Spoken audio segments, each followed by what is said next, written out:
Tuning in to the online broadcast network, AFTERBUZZ TV. Over 20 million weekly downloads in over 150 countries, and your number one source for after-show entertainment.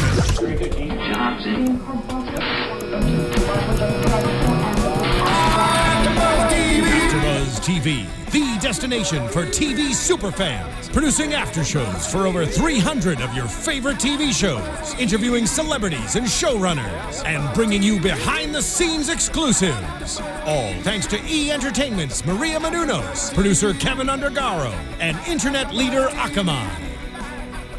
Now, let the buzz begin! What is this? I don't know. Whatever it is, it sounds lovely. Love it. Welcome to the Hannibal AfterBuzz After Show. We are back. Hannibal Season 3.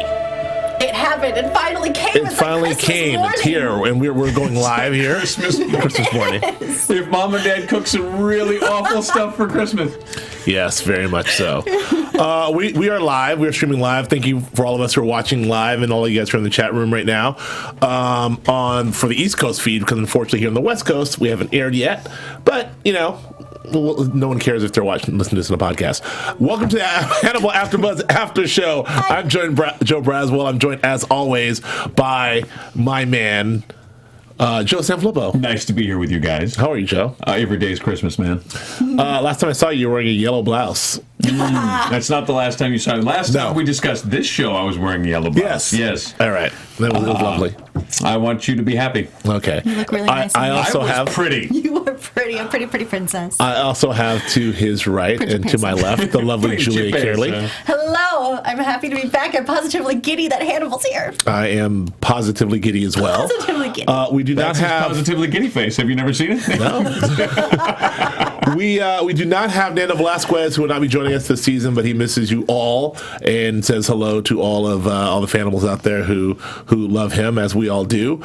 We will have Dua Casey, who some of you may know from our Base Motel after show, who will be joining us in this seat for the season to get some more estrogen in the room. Because, you know. Finally. And some more smart people. We could use more of that. Definitely. She's a sharp lady, that Dua Casey. Dua Casey's great. But we are here. I mean, like, we waited so long. Today is the day, June 4th, Hannibal Day. I mean, I'm so excited. Holiday. It should be a national holiday. June 4th, Hannibal Day. Lots of stuff sort of leading up to this, and lots of business to sort of maybe take care of, and sort of leading up to this, including just like all the real sort of like groundswell of anticipation on the internet and beyond for the show. I mean, it's really people are really excited about it, and right now as we speak, Hannibal premiere is trending on Twitter real time. So congratulations for that, because we're excited about that. We had a crazy episode, a wonderful episode, I thought, that I really can't wait to talk about. But before we get to that, I want to talk about, you know, your thoughts on coming into season 3. I mean, Joe, we talked about like sort of where we left off in season 2. We all had a bunch of predictions: who's going to live, who's going to die. It appears that mostly everyone is alive. But I mean, what are your thoughts for this season before we get into the season? I do believe last season I anticipated that we would see a lot of European beautifulness. Obviously, it wasn't like a groundbreaking prediction, but right. And they're in Florence, which is a lovely city, and you know, like love the glam shots of El Duomo and the Florentine shops, and right. Just I think this season, it seems to me that they've already set the table really beautifully for poor Bedelia. There's like this like this battered wife. Well, is she poor Bedelia? Yes, she's trapped. We'll get into that in a second. We'll get into that. But anyway, I think it's going to be interesting. It's going to be an interesting season, obviously, and I love that there's a confidence right now. It doesn't look like they're nervous about anything. So there's the way that they shot this first episode. It's complex. It's rich. It's beautiful. It's visually arresting. I mean, it's very just like me. That's what everybody says about Braswell. Complex, rich, beautiful, visually arresting. All right. Go ahead. But I thought it was terrific. I thought it was a great episode and a great start. So I'm really interested to see how the season shakes out. I mean, before talk about your anticipation of the season and sort of what we've and your impression of what we saw so far. Well, obviously, I couldn't wait for this to begin. I have been waiting with bated breath since season 2 ended with that amazing finale that they had. I love that they didn't even really touch those people back in America, Will Graham and Jack and Alana. We still don't really know, do we? So I kind of like that we're really focused just on Hannibal and Bedelia. I missed the gorgeousness of this show. Nothing on television is as beautiful as this show is. I'm a firm believer in this. And you know what? It's a good old-fashioned mind F. I'm glad that's back. Yeah. I missed that. Yeah. I missed the twisties and the turnies and poor Bedelia. Poor Bedelia. Who, God, Well, no more hashtag poor Will. No. Hashtag poor Bedelia now. I think he's going to torment her all season long as she eats her oysters and her Marsala. And All right. Well, so let's get into this. So we had. Well, what were your impressions, Joe Braswell? I like everybody. I read a lot. I watched season 2 again. I watched the finale again, and it was as wonderful as I remembered it. I did a lot of internet reading. Read a lot of Bryan Fuller interviews and cast sort of interviews and whatnot. And I don't know, man. I was really really excited. And Bryan didn't mention a lot. What's great about this interview he did in Variety, he talked a lot about how he's not opposed to sort of giving spoilers, because he kind of talked to us a little bit and talked to a lot of people about sort of what the beats are of the season and what we're to look forward to. And people were sort of saying like, man, he just lets it fly with spoilers. But he said something I thought was amazing. He said, so, it's really, he doesn't look at it that way. You can tell someone that you're going to eat an apple pie, but I'm serving apple pie, but you don't know what that apple pie is until you actually dig into it and how delicious it is and what it is and everything else. So the point that I'm making, the long-winded point that I'm making, is I kind of knew a lot of the beats that we're going into, but I was very, very excited. Like Bryan did say, first episode, we're not going to see Will, we're not going to see anybody, and so I'm like, how's that going to work? And it happened, and I loved it. And I don't know. He's kind of the master of anticipation, which is very similar to, I feel like, what you just described, what Hannibal is doing in the flashbacks to Gideon. Yes, exactly. It's all about the anticipation. It's all about the build-up. I think, the episode itself was wonderful. I think that just the construction of the episode was written by Bryan and Steve, the co-creator, Bryan and his partner Steve. The construction of the episode, I thought, was really fantastic. I mean, it really it did a lot in terms of telling us where we are now. It sort of telling us where we are now in the present, maybe setting the stage of where this may go. This is a whole different sort of Hannibal. We're used to seeing the procedural sort of, Hannibal, the whole cat and mouse game. This is Hannibal basically doing whatever the hell he wants to do, pretty much out in the world being, crazy Hannibal. But also, they're able to do a lot with these flashbacks. I love how after every break, they give us these cool flashbacks to let us know, to inform, not only let us know what happened in the past, but inform what's happening now. That is a really interesting, fantastic way to tell the story. Well, it was interesting. They didn't dumb it down at all. You could not watch this episode casually. If you were kind of like watching while you were on Facebook or cruising through your phone, there's no way you would have any idea what is happening, because it was not. They didn't say 6 months ago or 3 years ago or both. They didn't give you any idea when those flashbacks were happening. They just happened, and if you weren't paying attention, you get confused as hell. So I think it's interesting that because for a show that has made such good use of Twitter, such good use of social media to kind of keep its fans, to keep everybody interested, to kind of go, you know what, you can't do that shit while you're watching this show. That's just the way it goes. Right. We're not going to put a show together that's going to make it easy for you to be tweeting and checking Facebook. You better be watching, because we're not going to dumb it down for you. Right. Well, the dialogue that they have is it's just like thick and cerebral and lyrical and just makes you think. So you can't. It's so multi-layered. Every single line, there's something behind it and something behind that and probably something behind that. So, I love it. But and maybe even something behind that. Maybe. Possibly. But you really have to dial in and focus, and you just get drawn in. Yeah, I really like what they did here, and I like what they did. So let's get into it. So we find Hannibal. One of the first things we see is Hannibal on the motorcycle. We get to see what I call them Moto Mads. It's like because he's like it's kind of like more Mads Mikkelsen than it was Hannibal Lecter. Mm-hmm. We always see Hannibal in the triple breasted what do you call the quadruple Windsor and then the 3-piece suit, but we see him here in the cool leather jacket. Like on the motorcycle, which is kind of like how I picture how Mads just bumps around in real life, and which is closer to him. But the idea of him, it immediately sets the scene for this guy who's roaming free. And then for me to see him get out that bike and walk into that party, the way it was shot, the way they executed it with the slow motion, with him walking through, he's very much almost like a predator, sort of surveying his prey, walking through slow motion. He's in all black. He's got a champagne. I thought, like, yes, this is man. That was a very wonderful introduction to Hannibal this season because it lets us know right away this is kind of a new version of Hannibal. He gets to reinvent himself a little bit. Right. Well, completely, actually. But no, I felt the same way. It was Hannibal on the loose, Hannibal free, Hannibal in his new country, in his new environment. And I gotta say, the ladies must be really happy with this episode. This was Mads porn all over the place. Yes, Mads was definitely Madsing it up. Will Graham who? Who's that guy? I don't know. I know, your boyfriend Will Graham's out already. Oh, well, shower scene. Right. So I really that's all it took. That's all it took. I'm easy. Poor Hugh Dancy's gone. Hugh what? I don't even know who he is. Still love you. So we got what we get in this episode. We still get that wonderful dialogue. We don't have that sort of like that dialogue between Will and Hannibal in this, but we do have Hannibal having this back and forth with one of 3 different people in this one. I mean, we have of course Abel. Well, Abel in the flashbacks, but I mean the people in France. I mean in Italy, in Florence. Dr. Sorianto, who's Professor Sorianto, who's a bit of a Italian a-hole. Slow down. Take it easy, Charlie.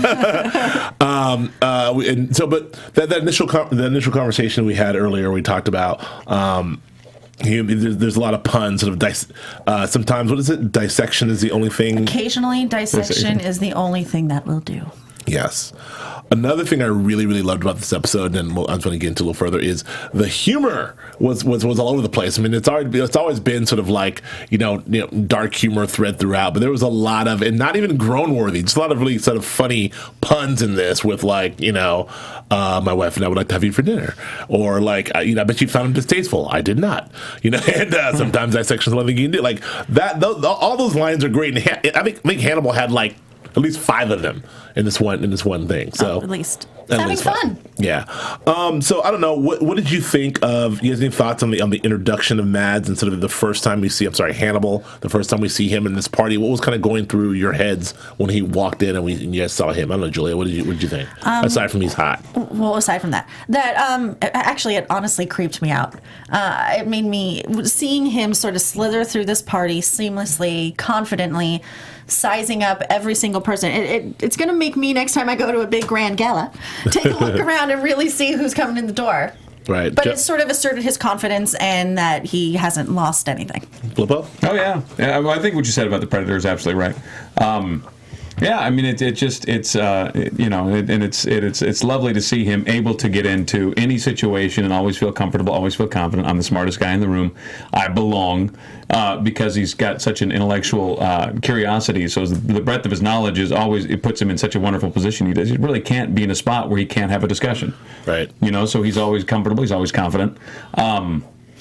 Yeah, I don't know. I mean, it's it wasn't my favorite motorcycle, but hey, who cares? No one cares. Well, so we also one of the things that we were left with at the end of season 2 is that sort of cool cliffhanger of Hannibal and Dr. Bedelia de Maurier. I got it right. Well, hell, that's a first for you. I don't know how that happened. I know something took over. In the plane, sitting together in first class, like on their way, presumably to Europe. The question we all had was like, "What is she doing there? Is he brainwashed her? Are they in cahoots? Like, what's happening?" And so I don't know that we get the full answer. I don't think we know. I mean, I think maybe it's all out there, and maybe for those who know, I don't know if we have the full answer, but it seems to be hinted at that But we see her, she seems to be there and sort of playing the part of his wife and seems to be willing. But then we see that scene with her in the bathtub where she may or may not try to kill herself. I don't know. How did you interpret that, Joe? Well, let me ask you this. What do you think the purpose of the gun shower scene was? I mean, what is the action of the gun shower scene? Aside from, obviously, visual candy for all the ladies. But the purpose of that scene is to show that she is absolutely there of her own volition. Right. She chose that. She had the gun. She had him dead to rights. She could have done whatever she wanted, and she chose to put the gun down and participate. So, to me, that's the whole action of that scene, is to say, hey, you know what? This is a choice she made. She's not there because he's got her. She's there because she wants to be there. Yes, but it's similar to Will Graham in season 2, where he had opportunity after opportunity to kill Hannibal, but he didn't do it. And we always discussed, was it out of curiosity, which I think a lot of it has to do for her, but also because he's in her head just the way he was in Will's head. Sure. Well, whatever the reason is, I think that's what makes the season interesting. That's what'll make the storyline unfold in a fascinating way. But I think there's more. I think there's way more going on than just. For instance, before the gun shower, there's another flashback that sort of hints at, which they hinted at in season 2. I forget what episode they hinted at. Dr. De Mornay may or may not have done. Have definitely killed someone. That Hannibal has maybe helped her cover this up. They kind of hinted at this whole thing. Hannibal sent him after her, right? He was Hannibal's patient. He referred him to Bedelia, and then I'm assuming under the hypnosis that is Hannibal, he attacked her, forced her to kill him, which kind of puts her under his thumb because he helps her get out of it. Right. Huh. Long con. It's a long con, man. Well, it's a long con. Well, here's the thing, right? So we eat milk-fed veal because we like the taste, right? I say we. It's a person thing. It's not necessarily my thing, but that's something we enjoy. And to do that, we keep calves in very, very small quarters, and we feed them milk. And then we eventually kill them before they get big enough to become a real cow, and then we sell that, and there's a premium on it because we like the taste. And so we figured out how to do that. So Hannibal, I think this whole episode, right? We see him feeding Abel what he wants Abel to eat, so that he likes the taste of Abel later on. We see that he's feeding Bedelia the oysters and the marsala and I don't remember what the third item was. That's what the Romans fed the cattle to make them taste better. And so I think what we're seeing over this whole thing is, obviously, it's not simple. It's not simply that Hannibal eats the rude. It's that Hannibal is also a farmer. He's not just a predator. He's a farmer. He's raising this food to taste the way he wants it to taste. So he's got Bedelia. He's playing a long game with her. So if he set up that patient to go and to present him to create that situation, right, where he's bailing her out. So if he preloaded that patient for that, then maybe he's been playing this game this whole time, because eventually he's going to, he's a farmer. Eventually he's going to slaughter his cow or his pig or whatever analogy you want, and he's going to enjoy the taste, and he's spending all of his time feeding her exactly what he wants to feed her, so that he gets to enjoy it all at the end. That makes sense to me. Indeed, that does make sense. I do say that. Where I'm confused, and where I honestly confused, but where I'm bothered by that whole thing is the fact that I'm still not so sure that. I mean, what was Bedelia's arm doing down? I don't know. Not sure. That was. Okay, so this wasn't like Mads. I keep saying Mad. I'm sorry. It wasn't like Hannibal sent his patient there to do a bunch of stuff, and then she just defended herself. It was very clear that this wasn't. Like there was something sinister going on there. Mm-hmm. There's something that she wanted to do, and it's sort of they kind of alluded to that in the conversation. And please forgive us. I mean, we actually just watched the episode live about, I don't know, obviously with you on the East Coast. So our notes are not quite fully formed. We're still trying to figure this out. As you know, we don't have the luxury of sort of going back and like we usually do, and taking some time and really getting everything right. But I think in that moment, like, there was an exchange that sort of said there was no real defensive wounds, and like he came to get her, but she did some stuff to him, right? Like, am I wrong about this? No, I don't. How did you? Did you? What your interpretation of what happened there? Well, it wasn't her blood, right? We said that, but whatever went on, I think the hand down the throat. What was that? I think at this point it's intentionally vague, so I would imagine that we'll get to revisit that at some point in later episodes, and we'll have that explained. So I mean, conjecture at this point is kind of interesting. So I guess, but the point that I'm making to your point is, I think Bedelia is complicit in more ways than just sort of being manipulated. Absolutely, and I think that she's complicit in the way in that she has some kookiness of her own going on. She's definitely super curious in about Hannibal, and it seems to be she seems to be there on a pretense of wanting to observe it, right? And that's kind of the whole thing. Well, there's sort of a professional curiosity there. Maybe there's obviously some sort of sexual attraction going on there, and there's obviously some sort of sinister, maybe mentor thing.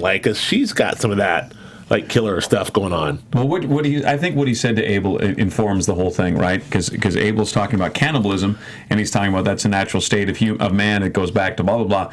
And he said, "You're assuming that we're equals. This is not cannibalism. We are not equals." Right. That's great and line. So but keep in mind, he's keeping Abel alive. He's having dinner with him every night. He's feeding him himself. He's feeding him the snails, which are derivative because the snails have been fed on Abel's arm that was marinated in a red wine sauce. I mean, this is such farmer stuff. This is not just predatory. This is farmer.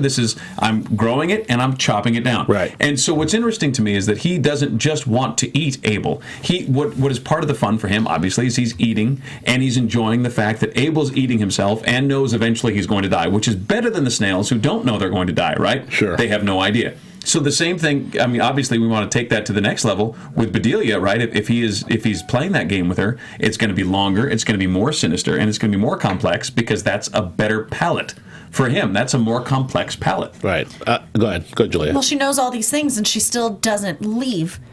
Yeah, well, this Ultimate is not snail, huh? We're spending a lot of time on this, but this is worth unpacking. I think. Well, it's worth unpacking because I think that it's really important to figure out why Bedelia is there. That was our question. That was our big gasping cliffhanger moment of last season when we saw her on the plane. It was oh, she's there too. So what does this mean? So now, what does this mean? I mean, it's either A, she's completely in league with Hannibal. B, she's there sort of partially against her will, but not, or she's there trying to do some sort of sting or something. I don't know what she's doing, or I don't know. I mean, there was a moment when she was on that I guess subway or train station when she looked straight into the camera, she didn't go anywhere. She didn't go anywhere, but she definitely made her face known. If people are looking for them, right, then it's known that she's alive and where she is. Yeah, I think she's chickening out. I think the meal with the she went and she's like, okay, I'm down for this. Thought she could do it. But did she go because she's afraid of Hannibal and she thinks that Hannibal has the goods on her, so she has to go with him because she's afraid of him? I mean, obviously that's what that scene with the gun was. Well, do you think it's possible that she kind of got lured into thinking that she has that she's in control when she's not? Obviously, she's not. Do you think that maybe he lured her into thinking no, you're my equal. We're not. You're a partner in this. You're in control. You've got some control in this. And then as they're in Florence for a little bit longer, she realizes I am absolutely not in control. That's what it seems like. And she's chickening out. She wants to call in reinforcements. When we first see her, she's taking that bath. I mean, we see her in a moment with in a kind of very hot scene with her very sexy back. She's bringing sexy. All right, back. All right, baby got. All right. Anyway, you want me to break it down? No, I just doing baby got back. No, don't do she's bringing sexy back. That was dance. That was broke. No, what happened there? Stop. People are watching. Not anymore. Not anymore. No, but there was she had that moment with the dress and the thing, and all of those Hannibal sort of undoing her dress, and then she is very much sort of a willing participant, and Hannibal's checking her out. Then she gets in the bathtub, and then she tries to drown herself, right? Well, she did say right before her bath that she felt she was in conscious control of her actions, so that equaled a good day. So you think that was her trying to take control, and she just couldn't do it? Maybe. Well, and not only that, she kind of laid it down, right? She unzipped the thing, and she looked over her shoulder at him, and he kind of smirked in the corner, and he walked away. Right. And so All right. Well, okay. So that's not okay. Then I'll go take a bath by myself. So whatever. Who's walking away from that? By the way? Well, apparently Mads was. So, but it was They're all idiots. Whatever That's little Julia bit Anderson. of control that she thought she had. I think he was kind of like letting her know step by step. You don't actually have any. Yeah. And then the oysters. God, the oysters. Okay, so we got Boy, past those that. look good. I just want to get into all these Bedelia things. So we got past the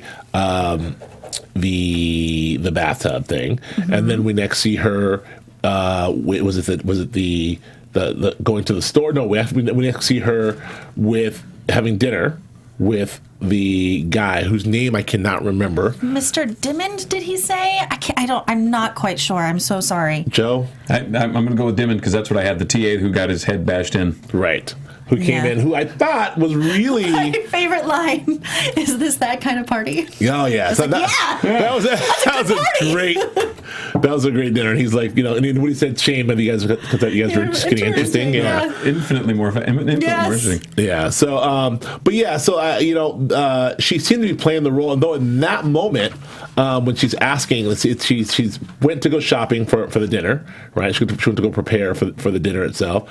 We get from the flashback with Gideon that we have the reference of, Hannibal was feeding Gideon the almonds and figs and the Acorns. The acorns and the what else? Joe. Thyme. Yeah. Yeah. No, the stuff that Gideon was feeding oysters, acorns, and something else to help him taste better. And Gideon asked Hannibal, like, "Oh, well, why are you feeding us all this stuff? Why are you feeding me all this stuff? Is it to make me taste better to myself and to you?" And that was that. Mm-hmm. My point is that's exactly what was on the menu for the TA guy who we can't remember his name. Yes. Oh. Did you catch that? I don't think I did. Okay, so at the dinner. Gotcha.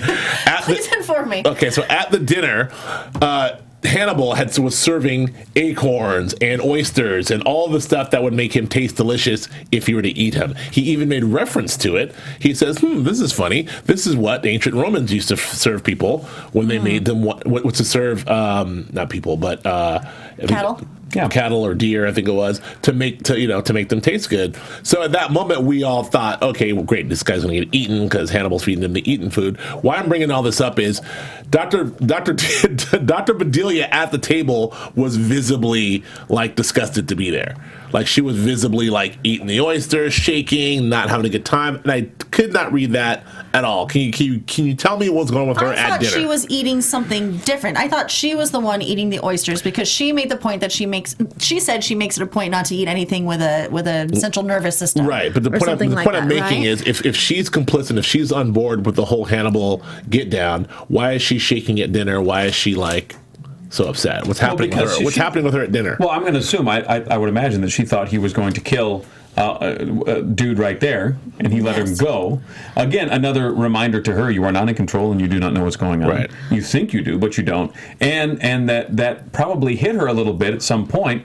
You're the one eating the oysters. You're the one eating the fattening up. You're the one eating the taste good juice. Oh. You know what I mean? So that's got to be dropping in at some point. And the thought, okay, well, I'm here having dinner. That's a great point. That it felt like a realization moment. Well, that's a great point. That's something because I realized that she's having the same thing. Yeah. So maybe she's like, am I going to eat? Or he's fattening me up too. That's the game. He's making me taste good too. Yeah, that's the game he's playing with her, and I think and again, that's what he did with Abel Gideon. That's the corollary, right? Because the snails don't know they're going to be eaten, and it's more fun if you do know I'm going to eat you eventually. Right. And that's the game he's playing with her. He's playing a longer, more complicated game because that's what suits his creepy freak palate. That makes a hell of a lot more sense. I think. That makes so much sense to me now. Okay, now I understand. Okay, so I got that part. Okay. Thanks, Julia. Sorry. Okay, so write this stuff down for him, then, when after the dinner, when my man shows up at the lecture, Like, did she invite him to the lecture? No, He invited him to the lecture. Oh, that's right. Okay. But I thought a really interesting moment was when dude left, and she says to him, because she was expecting he was going to kill him, when she said, "You let him go," and he turns and goes, "What would you have me do, Bedelia?" So he's inserting her into his murderous plots and building this identity together. All for fun. So she has to be all in order to protect herself as well. And then the question, right, when it comes time to actually kill him, are you participating or are you observing? If you're observing, your observing is participating. Like, he's just playing it all out. Right. And that's the ultimate mind F. And you thought you were in control for even a minute. Are you kidding? And I love the flashbacks too. She's sitting there with Jack. If you think you're about to catch animals because he wants you to think that. Right.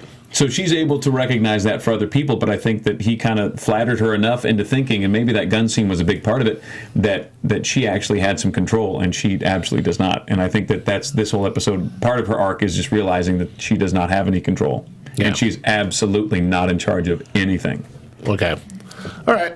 I'm still. I think. Okay, no, I get all of that. I guess I'm trying to draw the straight line from I'm Bedelia, Hannibal's my patient. He's a bad guy. I'm telling Jack this to the FBI. Like, I'm helping catch Hannibal. To I'm getting on a plane. I'm going with Hannibal. To I did this because Hannibal helped me cover up this murder that I did some creepy stuff with by shoving my hand down his throat and some other stuff, whatever I did there. Whatever you did there. Then I came here. I'm kind of playing the game with Hannibal because I'm here to sort of observe him. I'm kind of interested, but I'm also terrified that he may get me. So like I'm still trying to just figure this whole. I feel like she sort of like wants to be there but doesn't want to be there and is terrified at the same time. Is that that's what's happening? I think so. She's a willful participant and no longer an observer. Is it fair to say that she was there initially just sort of like out of curiosity for Hannibal and what he's doing? Because she knows he's a killer. So is she there to observe him out of like sort of professional curiosity and then it turns to something else? Or does she go to Bonnie and Clyde with him all over to natural, Mickey and Mallory all over all over Europe? Is that her plan? Like, what is she doing? I think that I would be curious to find out if she actually understands her motivation.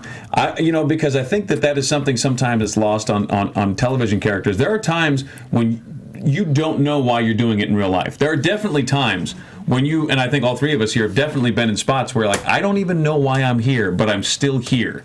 And I think that's an interesting thing that TV doesn't do much to explore because it's complicated and it gets weird. Okay. But I think that may be some of what's going on. I mean, he played her out for so long as she's the doctor, he's the patient, right? So you got to think about all those hours that she thinks that she's acting as a therapist and he's acting as a patient, when in reality he's acting as a farmer and a hunter and she's acting as cattle. Right. And she thinks she's playing this game, but he's playing this game. And so the question is, at some point, at this point, is she starting to realize that she's been manipulated this whole time, that she's been played this whole time? They're not equals. They were never going to be equals. And maybe that flashback is the only opportunity that she had really to get out of it. When she had the gun on him, that was the only moment of illusion of control that she ever had, and that's gone now. Well, early on, there seemed to be some, like, they had that interesting conversation early on where she's like, sort of like, you're not going to, what are you doing? Like, what are you doing here? The exchange that we talked about where you said it's really getting deep, Fuller's getting deep. Right, their initial, no ethical concerns, aesthetics. Yeah, so unpack that initial conversation because, Hannibal's vibe there was like, basically it's like, it was like, hold on. It was basically she was saying like, hey man, what's your plan here in Europe? What are we doing here? Like, you gonna kill some people? What are you doing? And he's like, I've hardly killed anybody. So you killed what's his name? Well, yeah, but I helped. He's an old man. I helped him along. And what do you want from me? It wasn't fun. It wasn't for sport. I did it to facilitate this position that we needed me to get. Let me ask you a question. Do you think that it's possible that is the bait that she's been chasing with him this whole time? This ethical versus aesthetic. This idea of is ethics a real thing? Is this whole thing? Has this been the bait that he's been dangling for her? Has this been the lure that you can have a real discussion with a psychopath over months? The question, ethics versus no ethics, morality versus morale, whether or not any of this is a real thing, whether or not morality doesn't exist, only morale. Right? How do I feel right now? Right. And I mean, has this been what he's dangled in front of her? Has this been the game has this been the flashy little thing that she's chased? Well, this is my point. I think that to a certain degree, she's there like on a professional curiosity to really observe him, just very much as Will was. Will had that sort of mixture of like, I want to get inside this guy's head as a profiler, yet I'm, this guy's a great guy, he's my buddy, maybe I'm falling in love with him. I mean, whatever's going on with Will, and there was that, and Hannibal has that sort of seductive nature to him. I believe that there's a very similar relationship going on with Dr. de Maurier, with Bedelia, in that I think she was there, like she's asking him all these questions, and they're like heavy questions. I mean, what are some of what was some of the things, Julia, beside the morality versus? She said you're more concerned about making appearances than keeping them. Right. Ethics, and then he retorted with ethics become aesthetics. Right. That was a big one for me. And morality doesn't exist, only morale. Right. Do you suppose that maybe I can remember, and the college was a long time ago, but I can remember staying up till 4 and 5 in the morning having political discussions with guys whose politics I hated, but because they were informed enough and interesting enough, the conversations, I remember them to this day because they were fun. You were intellectually engaged. So do you think maybe that's the bait that he's dangled in front of her, the intellectual debate of ethics with someone as intelligent and as absolutely amoral as Hannibal is just too delicious, too tasty a treat for her to pass up, and maybe that's been what she's been chasing. Maybe she's just so intellectually curious, and remember, can you imagine how boring it must be to be a therapist over time, hear the same crap over and over again. I don't want to bang my wife anymore. You're so cynical. Well, I mean, wouldn't you think that would get boring hour after hour, day after day? And here is the most interesting, fascinating mind with a complete lack of any actual moral compass. And if you remove all of the normal social mores from the conversation, and you can have a purely intellectual discussion about whether or not ethics and morality is a real thing, and what stops you from killing, not killing, eating, not eating. Maybe that's what he dangled in front of her. Maybe that's why she's flown with him to Europe, and maybe that's been when we look at them in Paris, she seems to have a complete different demeanor than she does deep into Florence. She seemed to be having a grand old time, dancing the night away, waltzing, champagne, sort of helping him out, taking Dr. Salient or whatever his name was out of the mix. So maybe it was enticing, yes, at first, but now that they're deep in it and everything is compromised, that the reality of her own mortality is setting in. Discussion with the devil's fun. And how deep she's gotten in. I think it sort of took her by surprise. Little talking with the devil's fun and interesting when he's playing the fiddle and it's all fun, but then when it comes time to pay for the conversation, it's not nearly as much fun. Yeah, I agree. Okay, well, I want to. Aside from that, I want to just dip over to just the other Hannibal's doings in there. I mean, his whole something that he's assumed this identity of. Professor Fell. He had that wonderful confrontation with Dr. Solianto. Salian? Yeah, I don't know. Soylent Green. Dude, people. Greasy professor, dude. Yeah, he had that wonderful confrontation with Dr. Sorianto, who is, like I said, a real, smug guy. Like, I think not. And then Hannibal turns around and does, of course, the perfect sort of medieval Italian, monologue. We assume. He turns around and goes, actually, I'm going to go ahead and assume that it was perfect. Let's because didn't they applaud? They did. Okay, they all applauded. Okay, and then he gets in his face again. It's like, well, let's see you do a lecture extemporaneously, in front of the blah blah blah. And so he goes and he does that. He sings for his supper. Another pun, another great pun. So punny. And so he did that. It is extempore from my mother's wit.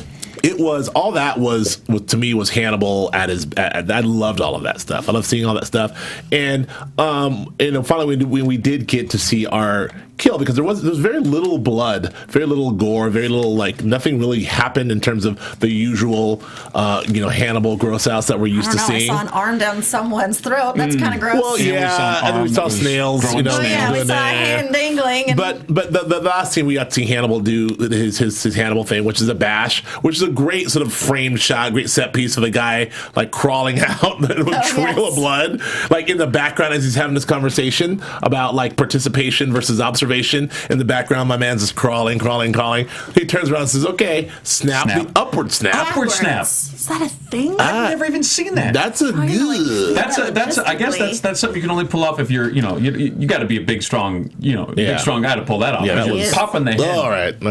So anyway, that was that. I will say I did read a review. Alan Sepinwall, Hitflix Alan Sepinwall wrote a review, and he said something to the effect of he's seen episode 2. He said season 2 has probably the most spectacular, gross thing that we've seen in all 3 seasons. He said he didn't know whether to laugh or applaud or to throw up or whatever. But so I'm very excited. So season 3. No, episode 2 of season 3. Oh, okay. So my point is, nothing happened yet, but get ready for tomorrow. Get ready for next week. I got to tell you, I had forgotten how absolutely grotesque this show is. Nothing happened, buddy. No, it did. We watched him eat a liver. No, we watched him grow snails on our arm. No, we watched him cook a liver. This shows. This is I get the thing. The aesthetics they set up. That's what I was going to say. It's so beautifully shot. It's so gorgeous. It's so absolutely rich and visually stimulating that when the gore is slipped in, it works. If it wasn't shot so beautifully, I don't think some of these gore shots would work. But more specifically, I mean, you're absolutely right. More specifically, in this episode, my point is there's very little gore, and you're already like cringing, like a liver in a pan. You're like, oh, the show, it's so crazy. There's liver in the pan. My point is that the show does an absolutely superb job of, well, especially in this episode. I can't remember my man Vince. I can't remember who directed it. Vincent. Is it Vincent? Vincento? The use of close-ups, of extreme close-ups, and the use of extreme slow motion, whether it's drops of blood or drops of water, or the pan sizzling, extreme close-ups, and extreme slow motion are amazingly visually stimulating. And what it does, because we know the language that sort of Bryan Fuller and David Slade set up early on, we know the language of Hannibal. When we see these things in absolute slow motion and absolute close-ups, we just start grossing out. And I'm like, hey man, it's just a liver in a pan. Relax. He's just chopping some parsley. Slow down. But nothing's happened. When the gross stuff happens next week, you'll see. Then you can start to gross out. It's dude liver. It's not. Right. Well, the assumption is that it's dude liver. Is my point. I think. But what you're watching is liver. Okay. But anyway, I think just visually, rare. He cut it rare too. Yeah. It was a rare liver. The show. Yes, it was. The show's continued in its visual. I think it's just visually absolutely stunning. I feel like literally like set piece after set piece, I know, shot after shot, beautiful. Like everything is like beautifully done. Like I said, that last set piece from crawling out, the giant these giant halls, and then obviously Florence is fantastic, but just these interiors, the close-ups, they did a lot of the surreal stuff. I thought the use of flashbacks, we talked about that, whether it's in color or whatever, or in black and white. I thought it just really sort of a nice, antipasto, if you will. I don't know. It's a nice warm-up, kids. No, but it's a very nice sort of like, it gets us right back. It gets me right back into Hannibal mode. Yes. And it wasn't like a bunch of hack, stab, but it was just sort of like get us right back into the tone and where we needed to be. And I'm very, very excited about that. And I've missed that feeling. I missed it for many, many months. Because we are live, have to get out. Well, we haven't talked about the lecture. Should we briefly discuss the lecture and the Judas? Go. Because this was Hannibal. And the shot, the wonderful shot of the Lucifer and the devil wings. Oh, that was so cool. That was gorgeous. 30 seconds, go. This is my favorite thing in the show. This is, to me, Hannibal at his finest. He's giving a lecture in front of hundreds of people, and he's managing to make sure that Bedelia knows that I know that you went to the train station, put your mug in front of that camera, and sat there to be seen. She's talking about Judas, and he's talking about the 7th level, and Dante's 7th level is reserved for traitors and betrayer, because that was, as far as the Florentines were concerned, one of the worst things you could do was to be a traitor, to be a betrayer. He brings up Pietro della Vigna, and he brings up Judas. Judas hung himself, obviously, right after he takes his 30 pieces of silver? Oh, no. I don't remember how many pieces of silver. I think it's 30. He hangs himself in shame, right? That's the traitor's death. And so that when he brings all that up, and then he puts his hand right on her shoulder, and then he's able to continue this lecture, totally pull it off. She runs out, and then he's glad-handing. And it's like, my God, to be able to handle that many things at once, the smartest guy in the room, and that was, I think, Hannibal at his finest. I enjoyed that very much. Very good. And, said. Well said, Justin. Here. So that was right on the money. Let's do some predictions and get out of here, and we'll make this official. And now, your AFTERBUZZ TV Predictions. Julia Cearley. I was just so involved. I didn't really think ahead. I obviously think that her mug on the subway camera is going to tip off the FBI. We're going to see who lived, who died, and sort of find out the fate of our boy Will and Alana. And I think Bedelia has it in her. I do. I think she's going to join the dark side a little bit. Yes. I think she's chickening out right now. She's calling in the cavalry, but I think that her hand is too close to the flame. I think she's gonna. Is it your prediction, Joe? This is my prediction. I think she's gonna bring them in with her face at the train station, and they're gonna be dumb enough to go okay, and then she's going to absolutely flip on them again. I think we're all in the same boat here. I think that Bedelia is like closer to Hannibal than she is to Jack in terms of how where she is in the spectrum of good and bad. I think that she is now she's not only complicit, she's a part of this whole thing. I think she kind of likes it too. I think she likes it too. When she said it at the end. So I think that we saw Hannibal sort of fold that little cool Michelangelo note, and I'm assuming that's going to Will. I assume that's going to Will Graham in some capacity, so we'll see how that happens. I can't wait to see Will and the gang, though. I really can't wait to see them. And that's it. We will do shout-outs next week. My internet went down, so I couldn't even reference any of my crappy notes in the first damn place. But thank you guys for watching us live. Thank you for listening to us right now on iTunes and YouTube. We will do this 12 more times at least this year for the next 12 weeks. Do a Casey will be on this next week. Joe Flippo, where can the kids find you? You can find me on the Twitters at Joe Flippo, JoeFlipo. Julia? Twitter and Instagram with my name, Julia Cearley, JuliaCearley. Twitter, Instagram, and Periscope. Y'all at Joe K. Braswell. Thank you so much for watching. Thank you so much for listening, and we will see you next week. Woo!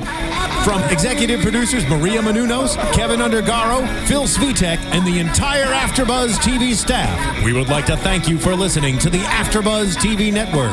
To watch or listen to other after shows and post comments or questions, be sure to visit AfterBuzzTV.com. I'm Sir Richard Wentworth, and this has been a presentation of AfterBuzz TV. Buzz you later. The views expressed herein are those of the hosts only and do not necessarily reflect the views of AfterBuzz TV or its owners or principals.